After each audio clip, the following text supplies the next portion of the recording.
All right, now plows from Outagamie County to Brown County are planning on being out in full force well before the sun comes up tomorrow, despite them dropping salt and pushing those drifts, except roads to be slick. And remember to stay connected with up-to-the-minute severe weather coverage and alerts. Be sure to download our Storm Shield weather app, available for Android and Apple devices. We have an NBC 26 update now. Toxicology and autopsy reports failed to identify a cause of death for a man found in January in a ditch in Fox Crossing.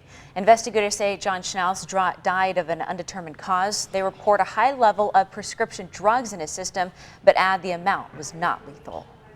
Menasha police arrest a 53-year-old Chilton man who they say left his infant daughter in his vehicle while he was in a bar. Police were called to the Redliner bar around 3 a.m. for an unruly customer. As officers were trying to get the man safely home, he mentioned he had to check on his girl. Police say they then found the man's 2.5-month-old daughter alone in his vehicle. The child appeared uninjured but was taken to the hospital as a precaution. The man taken to jail. Police referring several charges, including child neglect, to the district attorney.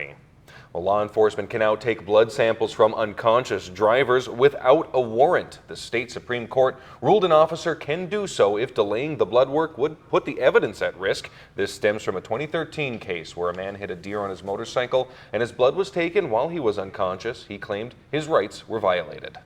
A new program at the Appleton Police Department helping opioid addicts beat their addiction. The LEAP program offers resources without the threat of legal trouble and connects those looking for help with counselors and treatment. For those in need, you can contact the department's non-emergency line. We have a link to that on our website, NBC26.com.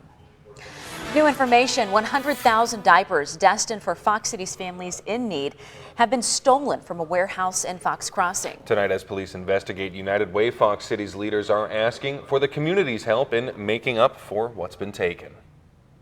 It's a crime that neighbors in the Fox Valley say seems especially cruel. It breaks my heart that someone would do that in our community. An estimated $45,000 in donated disposable diapers in storage at the Fox City's Diaper Bank warehouse, stolen sometime between January 3rd and February 13th. Fox Crossing police say this case poses challenges. They say moving more than 1,700 cases of diapers is a daunting task, but without any surveillance cameras in the area, finding any leads will be difficult. Of course, it makes you sad to think that diapers that were donated to help these little babies are no longer there. Nancy Mickey is VP of Marketing and Communications for United Way Fox Cities. She says the diaper bank serves 875 families each month, all thanks to donations. Churches, civic groups, many corporations that run diaper drives for us. She says this theft is upsetting, but she's staying hopeful. We've gotten lots of good messages from folks and people that are willing to donate. A silver lining, Mickey says the theft is raising awareness of the diaper bank's mission and the need in the community. Hoping the positive outweighs the negative.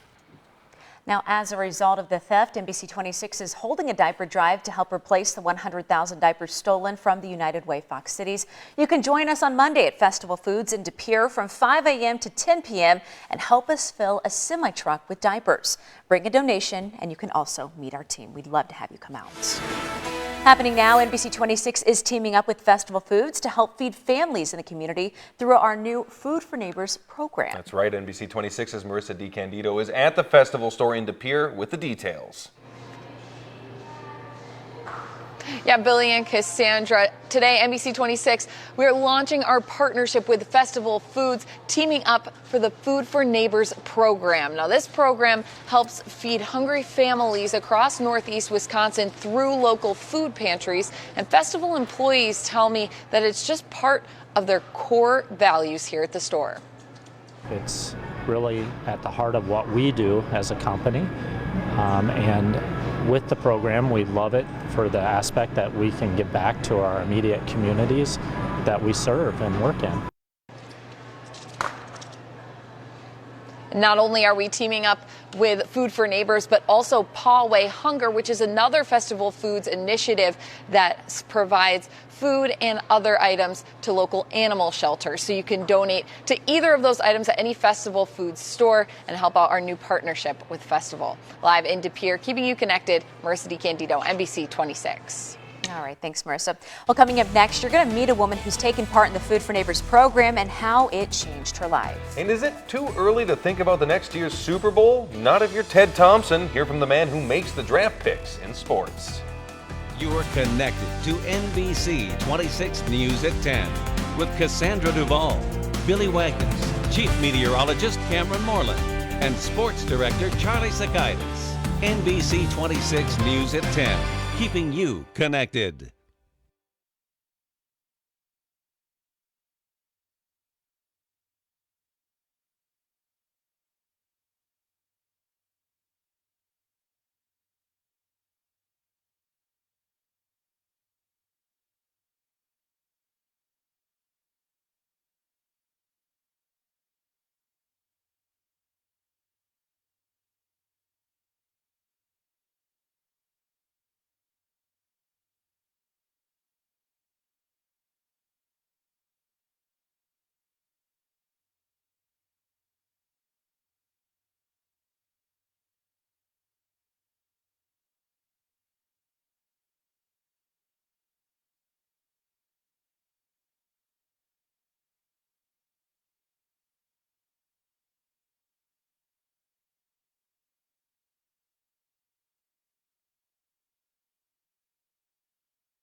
And now, your Storm Shield forecast with NBC 26 Chief Meteorologist Cameron Moreland. With highs in the 20s and some heavy snow, March came in like a lion today, and it's going to keep roaring for at least the next couple of days. Below normal high temperatures are on the way for tomorrow and Friday, but after that, we are going to warm back up again. 40s and 50s will return as we head into next week. When we are now in the craziest month of the entire year, otherwise known as March Madness. You name it, and we can get it weather-wise here in Northeast Wisconsin. And today, we got the snow. Take a look at the time lapse from earlier this morning and this afternoon. Bursts of heavy snow moving in to the Green Bay area. At times, snow was falling at the rate of 2 inches per hour. You can see that heavy snow moving right across the Fox Valley during the middle of the morning, and then light to moderate to occasionally heavy snow continued into the afternoon and early evening. This evening, we are now looking at dry conditions across central and eastern Wisconsin. However, across the southwestern part of the state, there are a few flurries, and those could brush areas south and west of Lake Winnebago as we head through the night. Snowfall totals today ranged from 2 inches to 8 inches, but most of us ended up with right around 5 to 6 inches of snow. What a difference a Wednesday makes, huh? We did a Wednesday 180. Last Wednesday, 65 degrees. Today, right around 6 inches of snow. Which Wednesday did you prefer? Temperatures tonight dropping with that fresh snow on the ground. Mid-teens in Anago compared to mid-20s in Manitowoc. Currently in Appleton, it is 21 degrees. The winds are beginning to diminish just a bit. In Green Bay, it is 23 with northwest winds at around 10 miles per hour. We've got a weak ridge of high pressure building in from the north for tonight, and then we've got another system that'll swing through tomorrow, kind of reinforcing the cold air and giving us a chance for a few flurries. High temperatures across the northern plains today only in the 20s, and we can expect that cold weather to stick around for the next couple of days. Now, it looked and felt like winter out there today, but as far as weather records are concerned, today was actually the first day of spring. Meteorological spring is March, April, and May. Now, do you remember this graphic? I showed it 3 months ago, back on December 1st. It showed the official winter forecast from NOAA and also the Old Farmer's Almanac, and both were calling for cold and snowy conditions. Obviously, that did not happen. We saw a lot of snow, but we did not get the cold.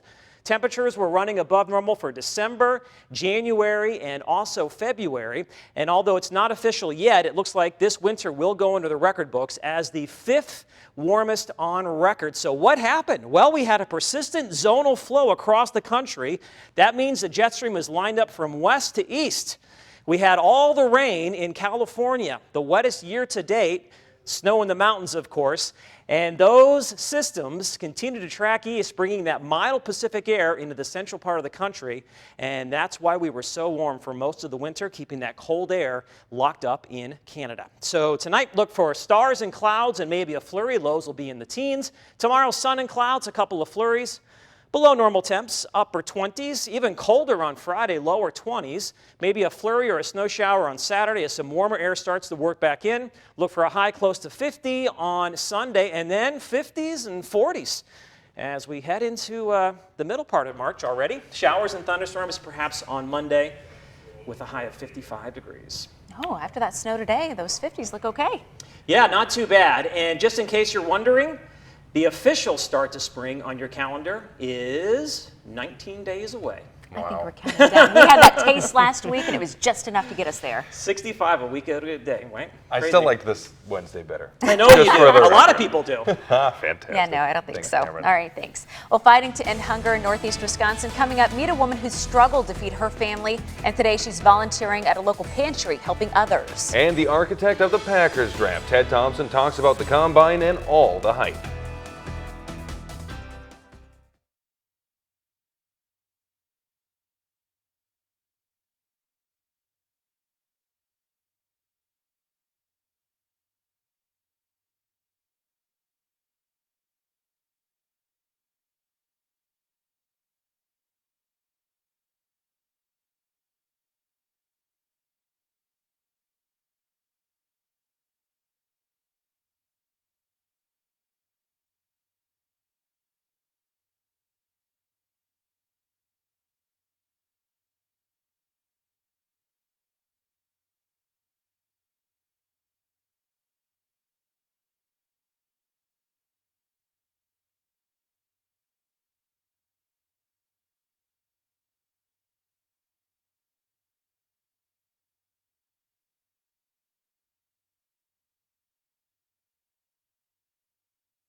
Hunger is an issue many families face right here in Northeast Wisconsin. According to Feeding America, about 11% of people living in Brown County alone experience food insecurity. As we mentioned earlier, NBC 26 is proud to announce a new partnership tonight with Festival Foods to feed local families. Stacey Ingebretson shows you how you can help in our NBC 26 Cares.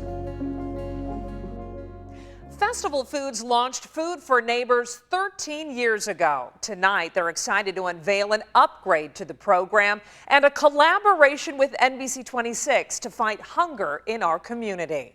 Linda Saba has 10 children, which really runs up the grocery bill. Outrageous. Saba has relied on Paul's Pantry in Green Bay for the past 25 years to feed her large family. This is a godsend. We thank God every day for a place like this. Paul's Pantry serves 13,000 people a year. That's nice. Chocolate pudding. Director Craig Robbins says they're able to keep up with demand thanks to donations from Festival Foods. We pick up at all 5 stores 7 days a week. It's a tremendous amount of food, produce and bakery and other items that maybe can't be sold but are still edible. We just love partnering with them. Paul's Pantry is one of 40 local food pantries receiving donations through Festival Foods' Food for Neighbors program. It started back in 2004 in 8 Wisconsin stores. Now it's grown to all 25 Festival Foods locations. We are proud to support the communities that we serve. This year, Festival Foods is making a change to its successful program. Instead of purchasing a reusable bag, customers can now simply grab a $5 or $10 donation card in the canned vegetable aisle or at the cash register. Just hand the card to the cashier and they'll add that amount to your grocery bill. Then your donation will go directly into the Food for Neighbors Fund. We've had a lot of guests thank us. A lot of times they just don't have the time to, one, volunteer their time or get out there and maybe deliver something on their own. So it's very easy, accessible, and it's something that's available at all of our stores. Also new this year, NBC 26 is proud to team up with Festival Foods to help bring in more donations. Since it began, Food for Neighbors and its partner program, Paw Away Hunger, have collected more than $1.3 million. We just really want to thank our guests because obviously without them and their contributions, we wouldn't be able to have these programs. All the money raised goes back into the community where it was donated. Paul's Pantry uses those funds to keep its shelves stocked. The generosity of the people in the greater Green Bay area, Brown County, is tremendous. There's no other place like this. Saba is so appreciative of Food for Neighbors. We can't thank festivals enough for helping us out. She now volunteers at Paul's Pantry to make sure others in need don't go hungry. Festival Foods created the Paw Away Hunger Fund shortly after Food for Neighbors. You can find those donation cards in the pet aisle and at the checkout counter. 29 local animal organizations received those funds to buy items like kitty litter, dog food, and other supplies. Keeping you connected, Stacey Ingebretson, NBC 26. Fantastic story. Absolutely. So proud to be a part of that. Absolutely. Well, the NFL Combine has returned, and while you or I may have thoughts on who the Packers should take, General Manager Ted Thompson has his own thoughts. Hear from him next in sports.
And now, NBC 26 Sports with Sports Director Charlie Sakaitis.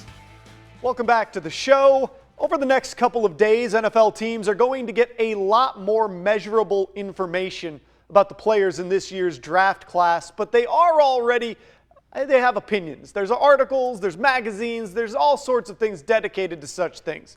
Packers GM Ted Thompson is aware of those things, though it sounds like he prefers to develop his own opinion. Strength of draft, strength of positions changes from year to year.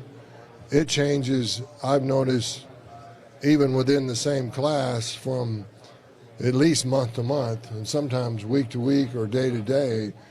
You know, one day you'll read a report where the running back class is really strong, and the next day it's not as strong. So we don't, those of us in the business don't pay a lot of attention to what, no offense intended, to what the media might think is a strong draft or a weak draft. But we do pay attention to it. In basketball news, the women of UW Green Bay are getting ready for the postseason. The Horizon League tournament begins Friday, but the Phoenix won't take the floor until Saturday. GB has a first-round bye in the conference tournament thanks to yet another conference title during the regular season. That's 19 straight conference championships for the gals in